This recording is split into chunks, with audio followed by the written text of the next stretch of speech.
When we see someone taking out a high-interest payday loan, skipping preventative medical care, or making an impulse purchase they clearly cannot afford, society tends to draw a straight line between those actions and their bank account. The standard narrative is that these choices are the root cause of financial hardship.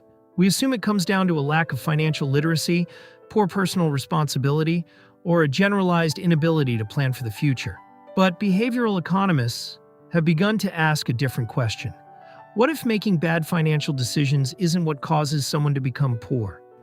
What if the daily experience of poverty actively alters the very physical capacity of the human brain to make decisions?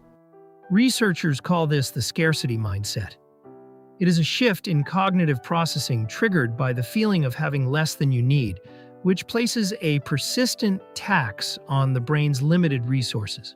Evaluating financial behavior without accounting for this cognitive load misses the environmental pressure that shapes these choices. To understand how this works, we have to look at the brain like a computer, with a strict, finite amount of processing power. Psychologists refer to this working memory and executive control as mental bandwidth. This represents a person's total cognitive capacity. When trapped in poverty, you run a high-priority survival program. Managing rent, food, and utilities consumes massive processing power. Because bandwidth is finite, this continuous tax compresses or deletes long-term planning and impulse control, freeing up operating space. We can actually measure this cognitive drain in the real world. One of the most famous behavioral studies on this topic tracked the mental performance of sugarcane farmers in India. These farmers received their income in a single annual payout. Researchers administered the exact same cognitive tests to the same group of farmers at two specific points in time: pre-harvest, when their money was running out and financial scarcity was severe, and post-harvest, a period of temporary abundance. Look at this chart comparing test scores. During the pre-harvest scarcity period, cognitive performance dropped by the equivalent of 13 IQ points. That is the same level of mental impairment experienced after a full night of sleep deprivation. The farmers didn't lose their intelligence, and their character didn't change. The cognitive impairment is a measurable product of a scarce environment. This effect applies across all demographics. In a study conducted at a New Jersey mall, researchers found that simply prompting shoppers to think about paying for a large car repair caused their cognitive performance on subsequent tests to drop. When the brain detects a bandwidth tax, it deploys a specific mechanical adaptation to keep you alive. Psychologists call it tunneling. Tunneling forces a hyper-focus on immediate, urgent threats. This intense narrowing of attention makes an individual highly efficient at solving the immediate crisis of surviving today, but it blinds them to peripheral information or long-term consequences. The second adaptation happens in the prefrontal cortex, the area of the brain responsible for executive control. As resources are diverted to the immediate crisis, this area becomes depleted, leading to a collapse in self-regulation and impulse management. This biological shift forces present bias decision-making. On this curve, the value of a delayed reward drops over time, favoring a small reward today. Under scarcity, this drop accelerates.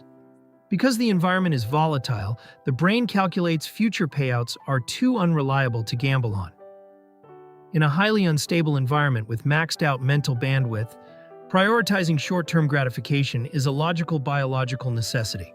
So, if we look back at the behaviors we discussed at the beginning, taking on payday loans, skipping doctor appointments, or buying low-quality food, they stop looking like irresponsibility.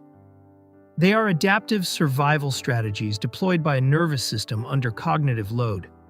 This creates a cycle known as the scarcity trap. This flowchart shows the mechanism. Scarcity taxes your bandwidth. Depleted bandwidth forces tunneling and short-term decisions, and those short-term decisions generate even more scarcity, restarting the loop. This is why traditional interventions, like offering financial literacy classes to low-income populations, often fail to produce results.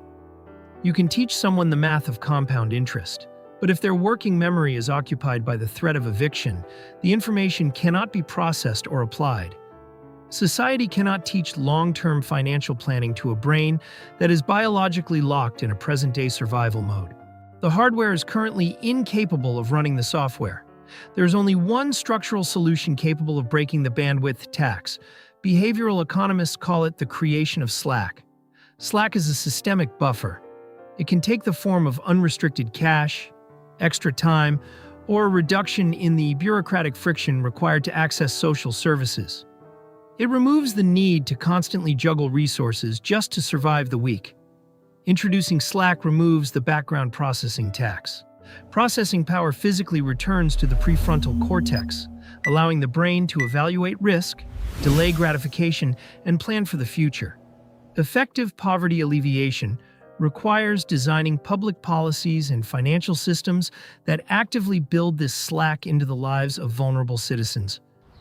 If we want to solve the economic challenges of today, we have to provide people with the literal mental space required to think about tomorrow.